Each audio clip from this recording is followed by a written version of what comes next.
You're listening to Copy Chief Radio. Get all the episodes and join the community at copychief.com.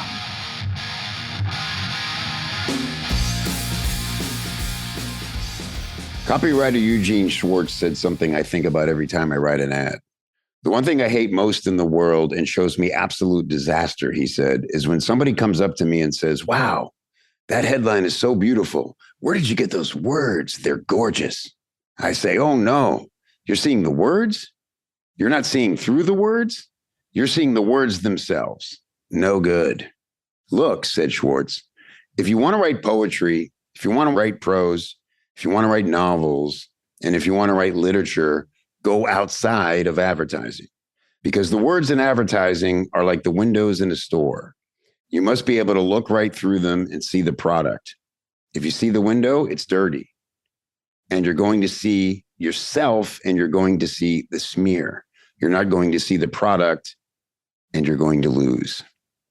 Conversion copy should not call attention to itself. It should call attention to the prospect, to her problems, or to the product, to the pleasure it produces or the pain it prevents, but not to itself.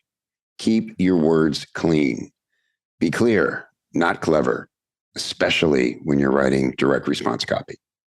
That is one of the micro lessons from the book, Very Good Copy, with my guest today, Eddie Shleyner.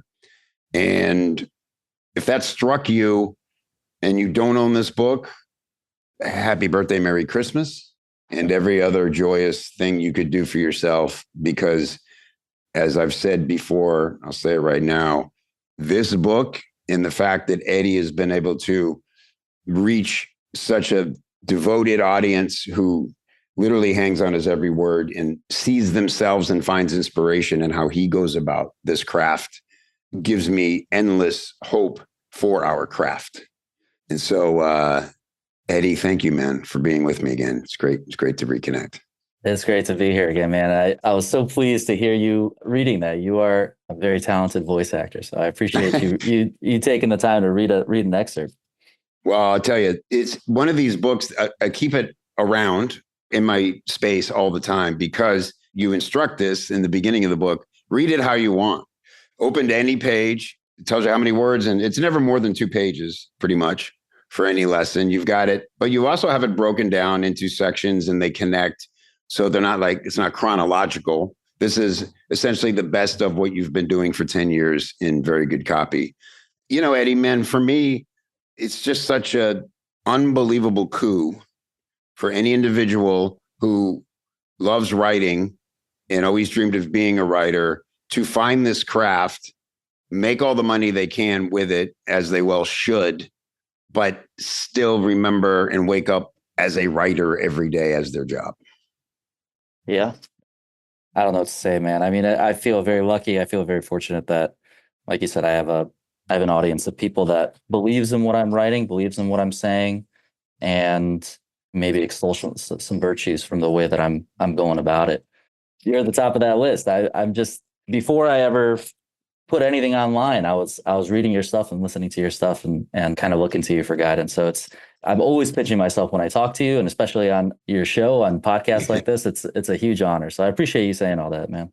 Well, this is true. And I appreciate that. It makes me feel proud that someone like you was receptive to what I was doing and maybe what John and I were doing together, because John's really the one who, it's the reason he and I connected. And it's the reason that what he did was embolden me even more to this idea of you have to live a certain way to be a good writer. We did a 25 episode thing called Psych Insights for Modern Marketers. And I recently kind of went back through them. And it's like maybe 30% was about writing words. The other 70% is like, who do you have to be and how do you have to live and how do you have to experience the world to get the good words? Yes. There's actually, I know there's a chapter in there about John Carlton, an interview that he did, and in which he talked about how to live like a copywriter, and basically the fact that you have to expose yourself to everything and put yourself into uncomfortable situations and make yourself feel uncomfortable in order to really maybe connect with a prospect or connect with a market and really try to understand how they feel. So he was onto something. No doubt. So I want to go back for a little bit. I want to hear what it's like for Eddie growing up as a kid? Oh, really? Not the facts. When you look back now, what did it feel like? And what I'm really looking to get at here, Eddie, is like, when was your first writer's moment where something clicked and you might have went, oh man, I just made pretty good words. Like that, I felt something when I did that. As a matter of fact, I was probably in fourth or fifth grade when something like that happened, where I wrote a story. I really couldn't tell you what it was about. I remember I called it Four Walls. It was about my grandma. And I don't remember what the plot was, but I remember the teacher was very proud of it and she made me read it to the class. That's when I remember thinking that, just based on her feedback and the way she talked to me after class about it and everything, Yeah. it escapes me what she said and what the story was about. And that document is lost to time. I have no idea where it is.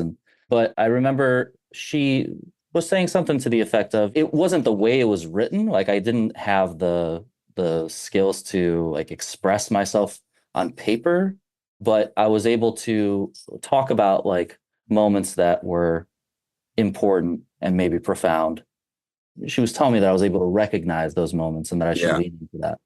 And really, that's what I think is the most important part as a writer. It's like your style is important, but it's really about being able to recognize what's important around you and profound moments around you. And so it's what you're writing about more so than how you're writing about it. 100%. That's why I read Windows, is because this is something Paris says all the time, Paris Lampropoulos. You should be absolutely undetectable in the copy. The writer should be so invisible.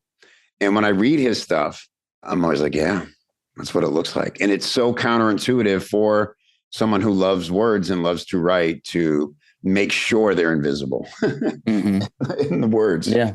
Well, and a lot of that comes down to just using small words, using simple words, finding the clearest, cleanest way to make a point and not doing too much and kind of realizing when enough is enough. Because, as soon as you put a bunch of syllables in front of somebody, or as soon as you trip somebody up one time, then you're reminding them that they're reading and that they're doing work.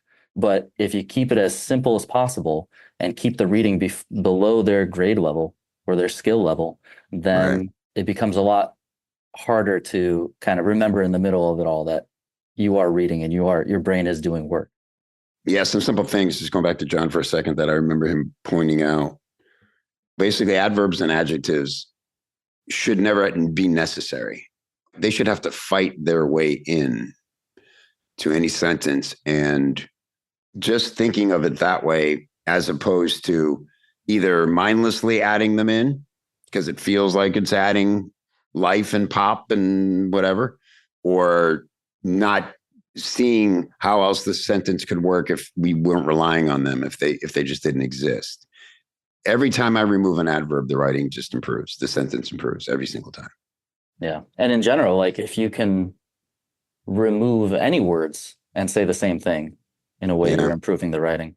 Like when I first started posting this stuff around the internet, I was posting a lot on LinkedIn, and the word count was, I think the word limit was like, it was 1,300 characters. That's what it was.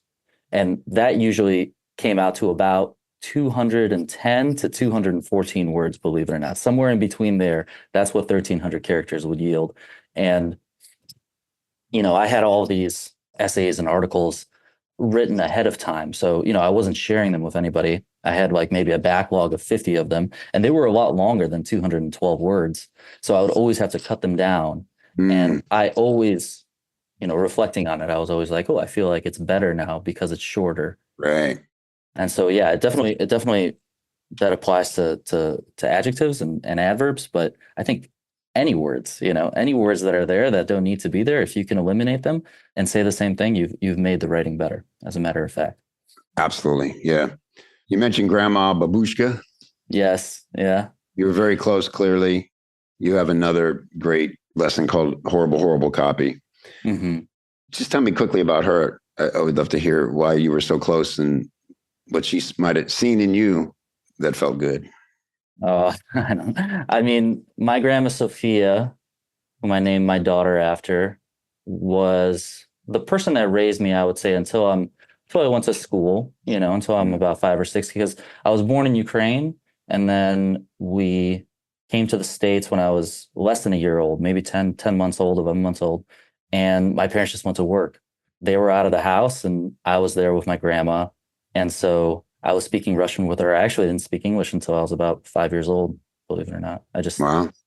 I learned in school, and basically after I kind of became socialized, I learned how to speak English. So I was speaking Russian with her, and it was just me and her constantly.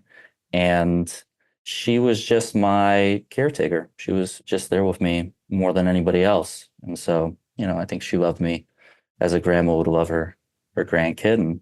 And she was the biggest, closest person in my life. So I had a very special connection with her. But she was also an extremely tactful and caring and empathetic person. And as far as just in general, she was always thinking about other people. She was always challenging me to think about how somebody else felt in a situation, challenging me to think about what would make somebody else feel good, what somebody else needed.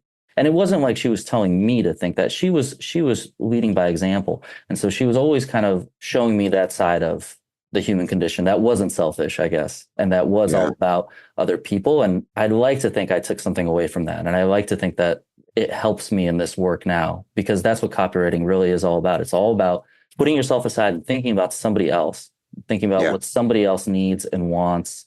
And it's this exercise. And the more you do it, the better you become at that very important skill. So that's who she was to me. And I'm just so glad that I get a chance to write about her, and that so many other people get to read about her and know her and see her picture. That's extremely important to me. And I don't know. I love that thing. I think she'd be super proud of me right now. And I think she would be super embarrassed to be on, have her picture in the book or something. But inside, I think she would appreciate it. And so she passed before you had very good copy and this. Oh, way before. Yeah. She died when I was 19. So yeah, right when I basically went to college. Yeah. So. Beautiful way to keep a memory alive and keep drinking from that tea in the palm of your hand.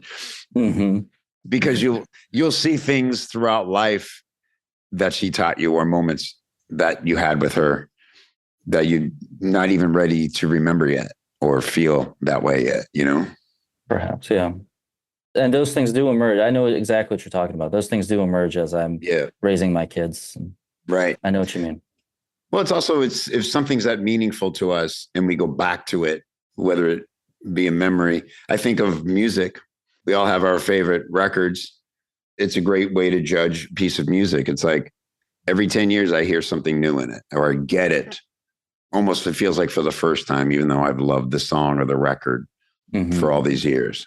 And it hasn't changed, right? You changed. Exactly. Yeah. It's been sitting there being what it's been the whole time. That's right. Yes. You just learned some things. And it's cool because those are the moments, like you wouldn't have a moment that's going to make you get it more and probably like go listen to the song. I mean, it might be a line or something that triggers it, but it's more, it sneaks up on you and you go, wow, I've been growing every single day in little ways that have led me to this place, in this way to see things, in this way to feel things. And it's just that there's a beauty in that part of it as well, where it's like, oh, every day matters for something, no matter how it felt that day. If it was stressful, or I just was like, so glad this day's over. Well, it needed to be there. Oh yeah. I totally get that as well. I get it with books. I get it with movies. I get it with songs. It's just a constant reminder that we're growing. We are constantly growing and changing and evolving, or the opposite of that, actually.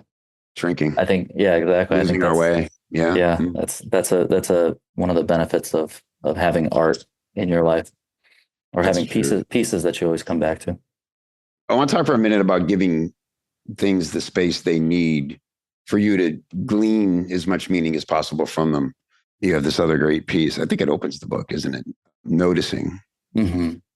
Berkman was her name, right? The Oliver Berkman writes about this, what was it, a professor, and she would instruct her students to go stare at a piece of art for 5 hours, a minimum of 5 hours or something.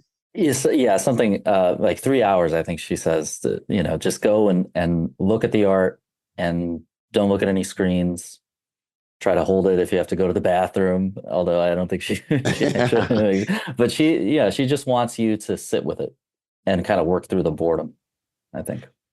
She talked in the interview about, this painting by John Singleton Copley, Boy with a Squirrel, and it took her about 45 minutes to see the backdrop match the contour of his ear.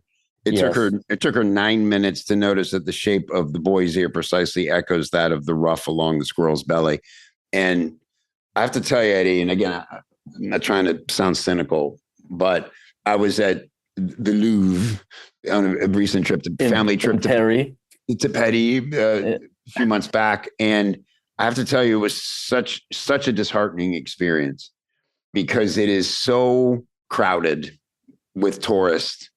Literally, young people are coming up and they're just snapshotting photos. And everybody's looking for the Mona Lisa and everybody's looking for the most famous stuff. And I understand that they're young. And one part of me goes, if they go back and they zoom in on that and they have a moment like this with any piece of art, or I get that they want to soak up as much as they can in the little time they had there. But what I saw very few people doing was sitting and staring at a live in front of them, living, breathing piece of art. And I know most other museums would be that.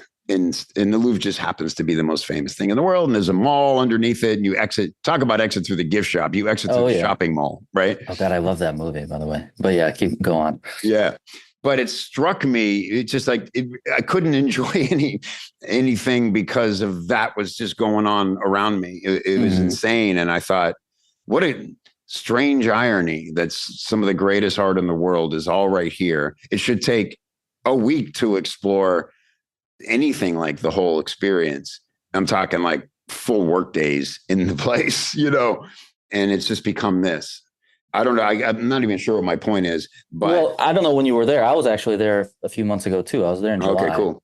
And I had a similar thought cross my mind, and it crosses my mind every time I go to a museum or something like that. Actually, the last time I was there, I saw somebody walking with their phone. He was taking a video. And he was just walking up and down the aisles and just, to me, it is kind of like missing the point, but maybe that was his agenda there. And he had some reason for doing it.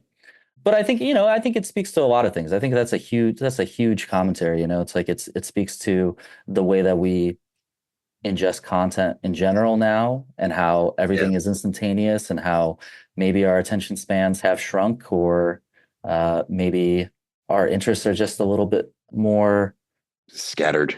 Yeah, it's just a more vapid kind of existence. I don't want this to feel like a bitch fest, but I do think, what it really comes down to is intent, and we can control intent. However, I have children who are 18 and 21, and so I'm very aware and very understanding of that they just live in a different world and all that. However, concerts, for instance, if you like live music, if you've been to a show where they lock your phone, it's stunning how different the experience is. Nothing aggravates me more than somebody within my view taping. I understand if you just want a quick clip or picture, but when they're trying to tape a whole song or the whole show. And I was at a Black Crowes show recently, and there was a guy right up on the stage doing that. And Chris Robinson, between songs, he goes, "Hey, man," he goes, "Dude, come on."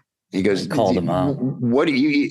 And he was empathetic. He was like, "But what are you going to do with that video? You're never going to watch it. If you post it, nobody really cares. It's not." He goes, "We're here now." He goes, "Let's be here." He goes, "You may find this surprising, but we do this because it feels good.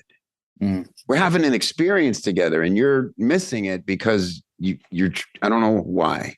And the guy was kind of embarrassed, and then everybody put their phones away.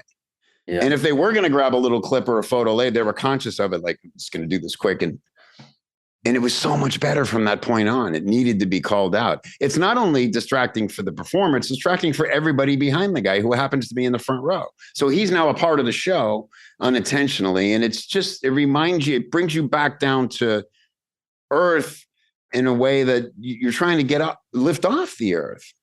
hearing live music like that, you know? And it's rude for that reason. For that reason. Yeah. That's interesting. I haven't been to a show where they lock your phones, but I think that would be It's the best. I think that'd be very Jack White special. does it. How does it work? You So they put give it in you a locker? pouch.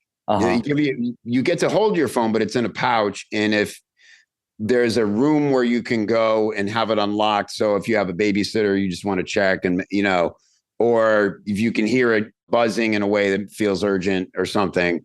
Otherwise, it's like, we're not taking it from you. You just can't use it. Interesting. In your seat. So you said it's a totally different experience. Oh my God. Well, you know, everybody's there. They have no choice but to be in the moment. You're present, and what I've noticed, I saw Jack White 3 times on his last tour. And what you see is people talking to each other and making friends. So you see people outside, they'll get a clip. And then the bigger crime is that it's not just, okay, they now immediately send it to somebody. So they're completely out of the show now. Now they're posting it somewhere. And it's, why? Don't worry about it. Be here. Tell them about it. Going back to story.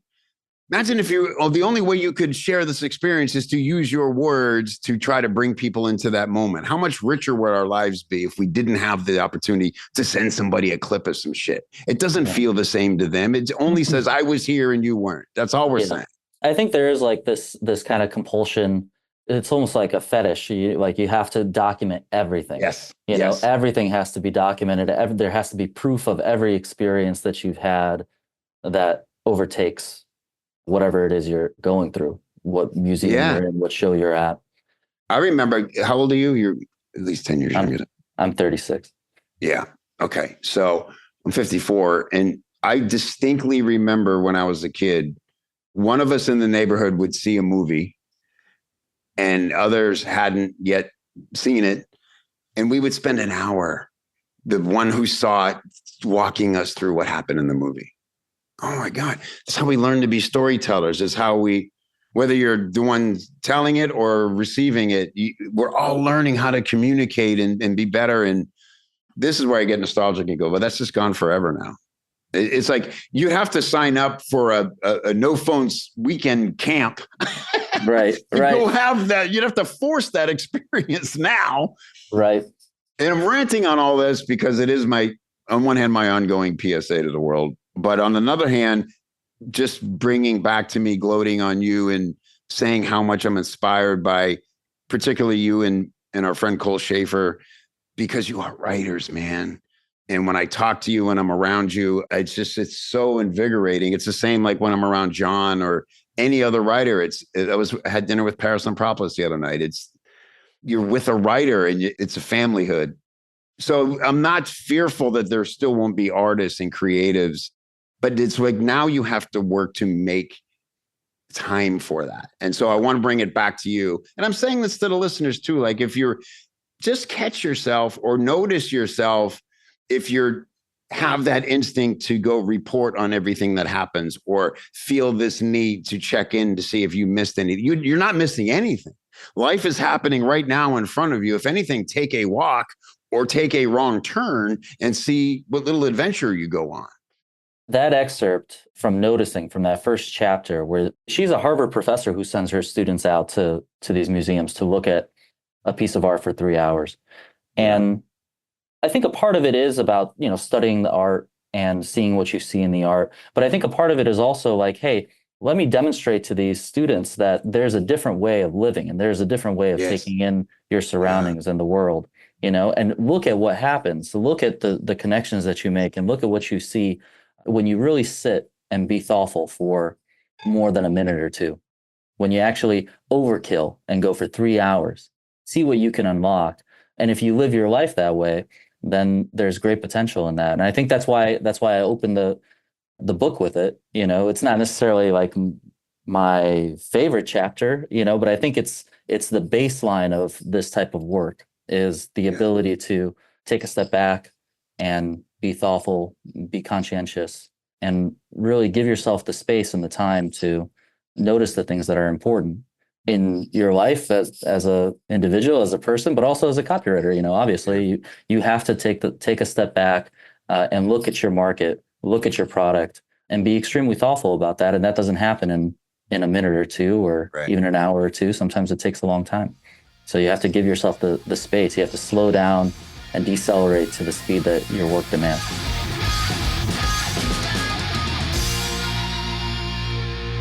Look, I get it.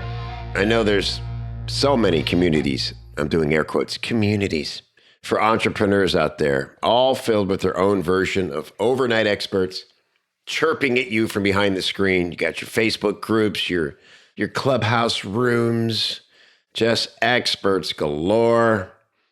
How often do you feel like you're being pinballed around from thing to thing and picking up a little bit, a little piece there? How much of that is actually making it into your brain and your fingers and your business and affecting your money? How many of these people are actually out there in the field getting their hands dirty and testing to find out what actually works and what flops? Well, in the Copy Chief community, a real community, you get shoulder to shoulder with the most active, successful marketers working in the trenches today, all while learning from industry legends who rarely teach anywhere else, if ever. Copy Chief is an amazing community, super newbie friendly. Also, you'll find, elite level marketers and copywriters in there. They're all working to become the best at their craft, get paid top dollar for their skills, stay ahead of the competition by keeping their finger on the pulse of what's working now. That's the X factor when you're backed up by a community and you can get any question you have answered by people who actually do this stuff and can tell you from real world experience what to do for your project, for your offer, for your funnel, for your clients. Man, you're unstoppable when you've got that kind of confidence.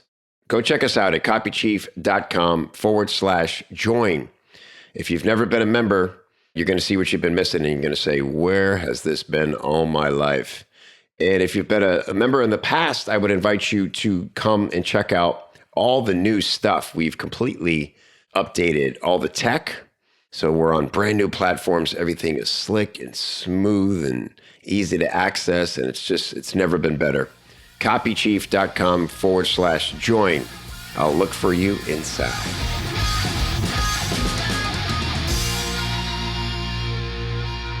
How are you now making time for this? Because you have a family, just one child now, just your son, or is there more? No, I got two. Yeah, I got the boy, he's 3, and the girl is 1. Fantastic. I'm in that season.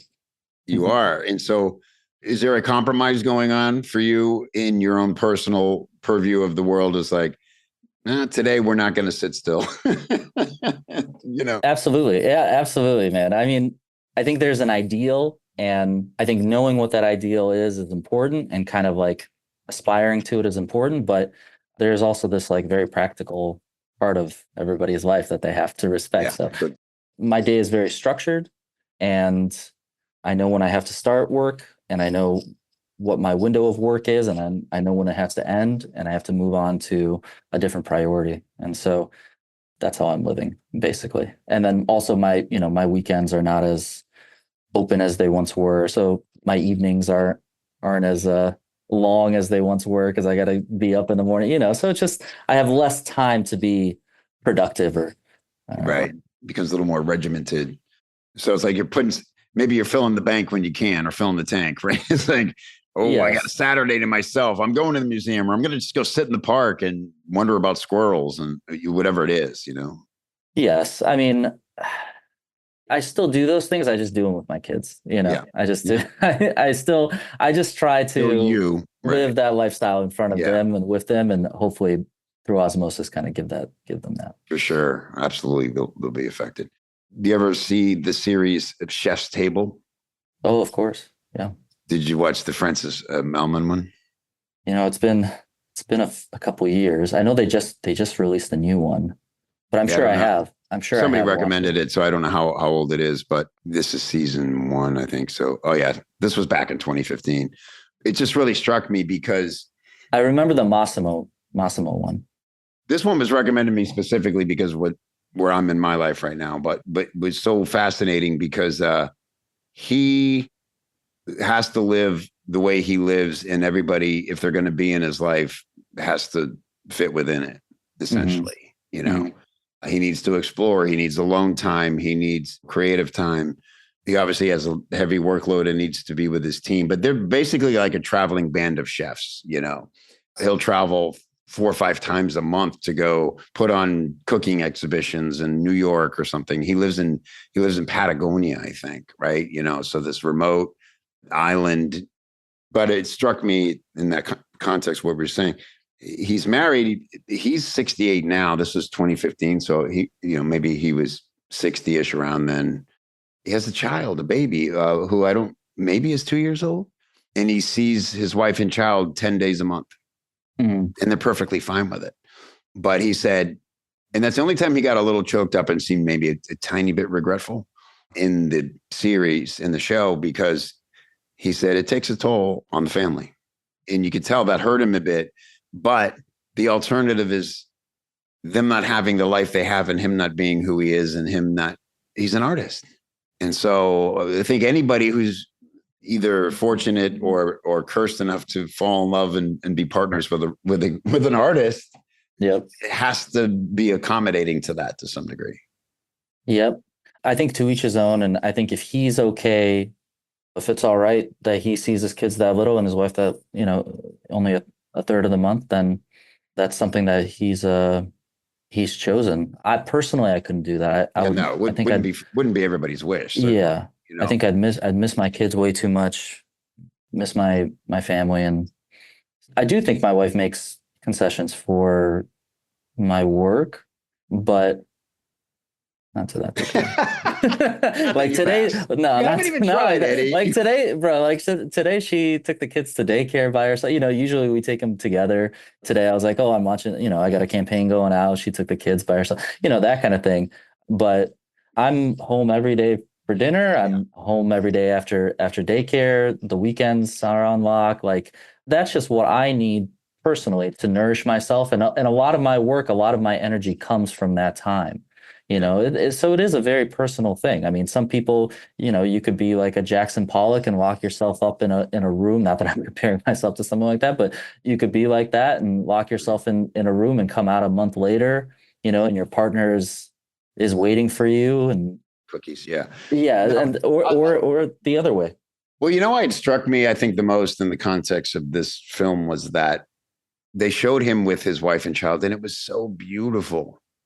He was so in the moment and so playful, and his kid looked so at peace, and everybody was very good with the situation from what I could see in that clip.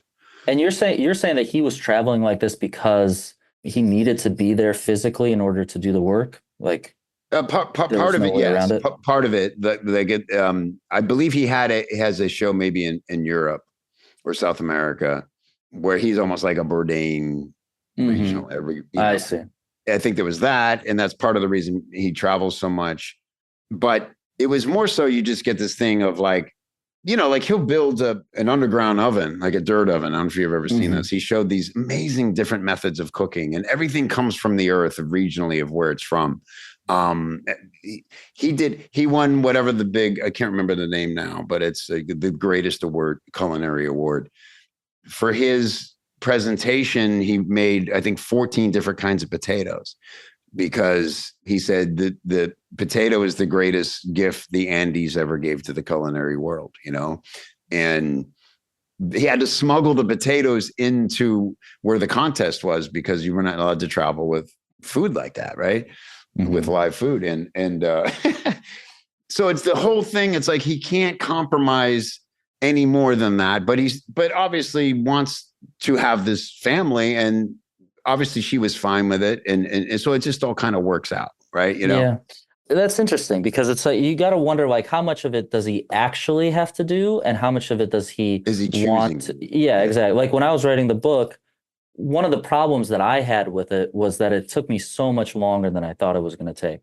I basically started the process in December, and I ended it in, I launched it in July of the next year. So it was way longer than I thought it was going to take. I thought it was going to be done in March, April, and then I was going to like move on, but it just kept on going and going. The truth is I was probably at 90% done by March or April.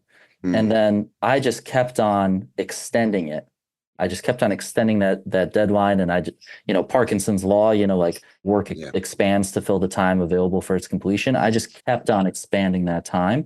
And by the end of it, by the time it was 96 or 97% done, because it's never going to be 100, I let it go. And those 6 or 7%, I don't think that people are going to notice that in the book. I think that was for me.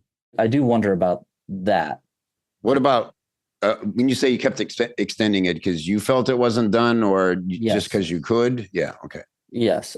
Well, both. I mean, I had launched something the previous November and had basically set myself up for some focus time. But, I would just go through it ad nauseum and find things that I would want to change and find things that I didn't like. And it just kept on in the back of my head. I was like, this is going on in print. I'm not going to be able to go back and undo this. Like, I bet, it's 10 years of work. I might as well really get it right.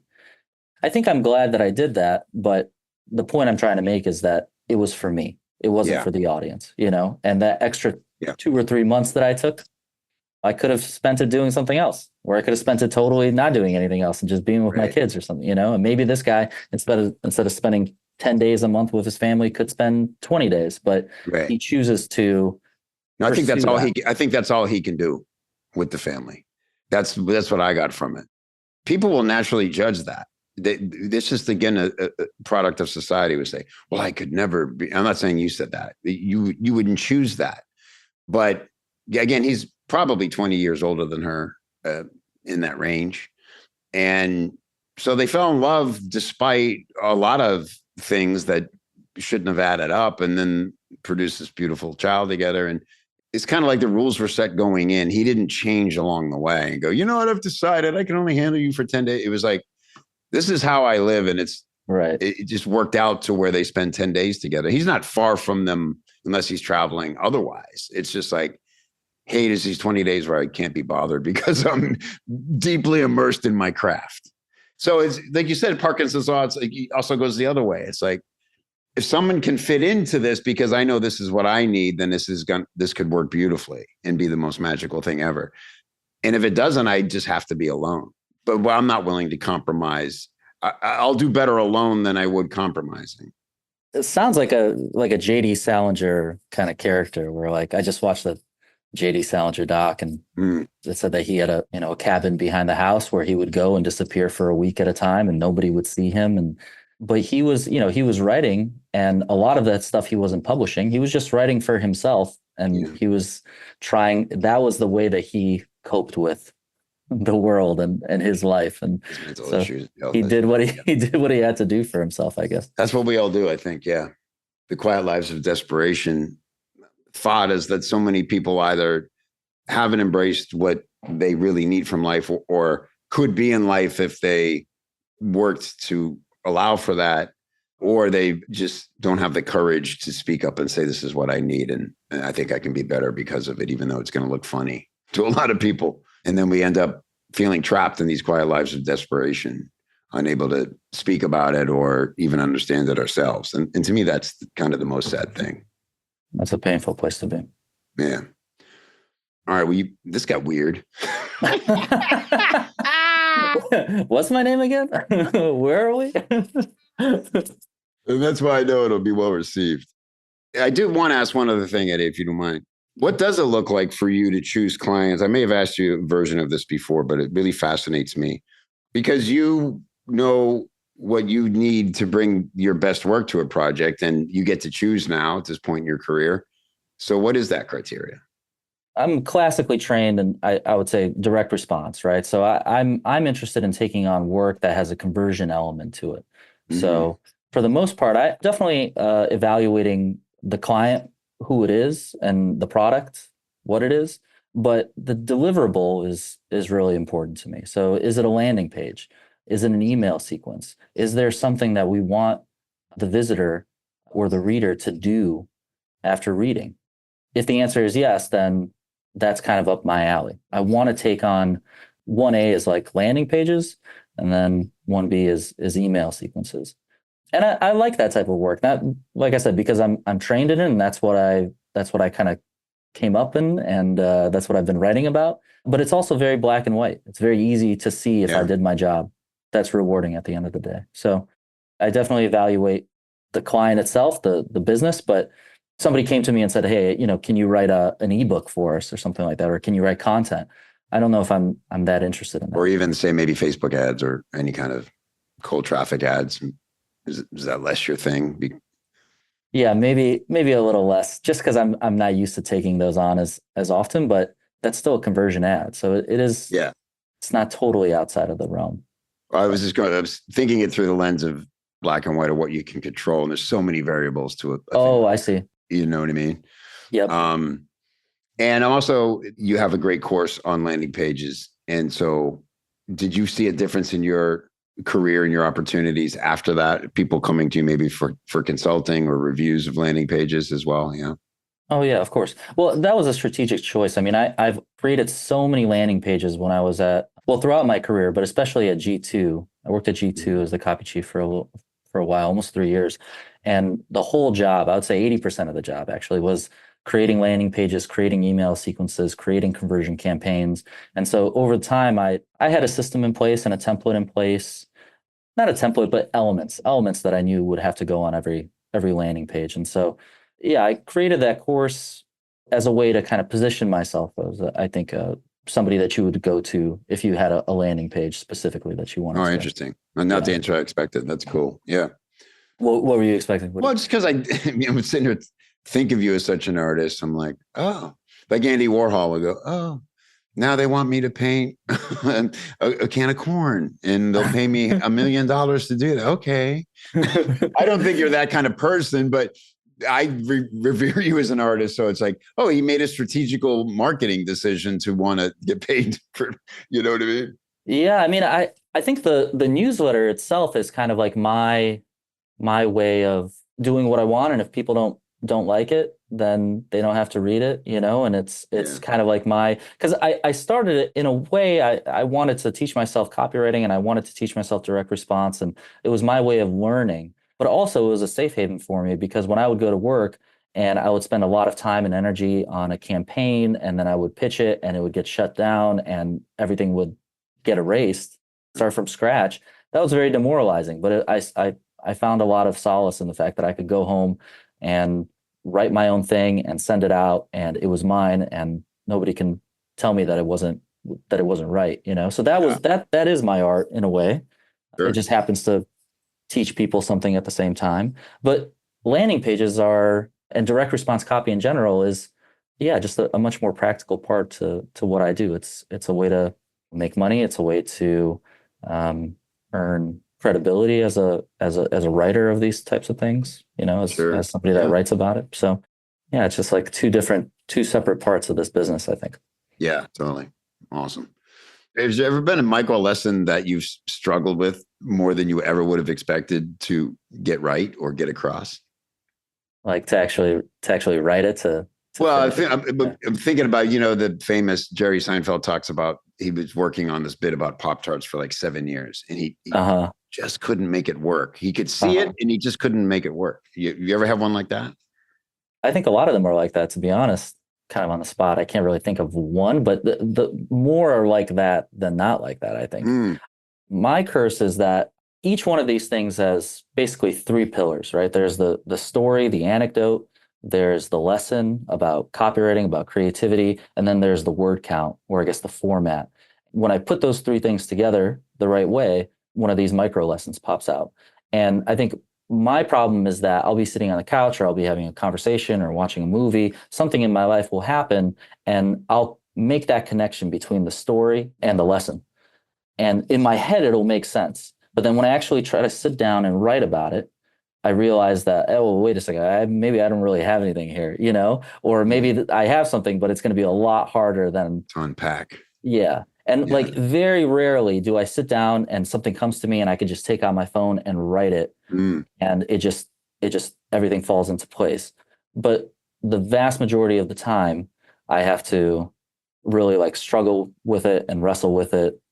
And sometimes I don't even realize that until later, until sometimes it's almost too late. Like last night, I spent probably the last few days writing this last lesson that I was writing about subtitles and how they can help you as a writer. And then I was sitting on the couch after having like half a bottle of wine, and, your brain starts working a little differently. And, it just happened that my internet kind of went out a little bit. And so whatever I was watching on Netflix stopped, and I was like, okay, well, I'm just going to let this sit here. And I pulled out my phone and started reading it. And I was like, wait a second, this is fucked, like I don't like this at all. And so I actually had to like spend a couple hours at night just rewriting it so that I can get it out in the morning. Wow. And it's one of those things that's what happened with this book, is like, I just kept on rereading it and realizing, wait a second, this isn't actually what I'm trying to say, or there's a much better, I know I could do better than this. Well, bro, I'm glad you finally, as a self-publisher, gave yourself the deadline you needed, because I've got a few books sitting there that there's no rhyme or reason why they're still on my hard drive, So I want to say thank you from all creative procrastinators that you got this thing out, because it's a gift. Like I said, I keep it in my space all the time, and I just pick it up, and there's not a single one of them in here that will not fuel you, help you think differently, help you feel inspired. I think that's the number one thing. If you love this craft, you open to any page in this book and you're going to feel inspired. And it's a great way to get yourself back into the groove if you're feeling in a funk or out of the groove, because you remember, like, this is not that complicated. I'm committed to this. What I'm looking for is there. Let me calm down and reapproach it. This is something magical in the fact that these are those micro lessons that way. I'm so honored to hear that coming from you. I really appreciate you saying that. And you're a big part of this book. So I appreciate you. That's it. That's an honor. I love Drayton's forward too, by the way. I love when the forward is like, that's yes.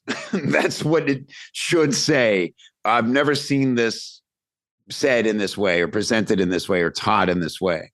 And coming from a guy like Drayton Bird, you're going to talk about feeling honored. And I mean, but it's genuine. He clearly meant everything he said. That was no blurbing of anything, Yeah, he really took care of me on that. I could not believe that forward when I read it. So. Yeah, it's really amazing. The book is very good copy. Go to verygoodcopy.com. If you're not on Eddie's list, you're not doing this right. So I'm sorry, I don't mean to be. You're going to be delighted and thrilled, and just go experience it and thank me later. And thank Eddie. And thank you, Eddie, for doing this, for being here. Let's do it many more times, okay? Anytime. Thank you so much, Kev. Thank you, buddy. Hey, don't forget your goodies. Head over to copychief.com/copychiefradio to get some great free stuff to help you put the things you hear on the show into action for your business. copychief.com/CCR.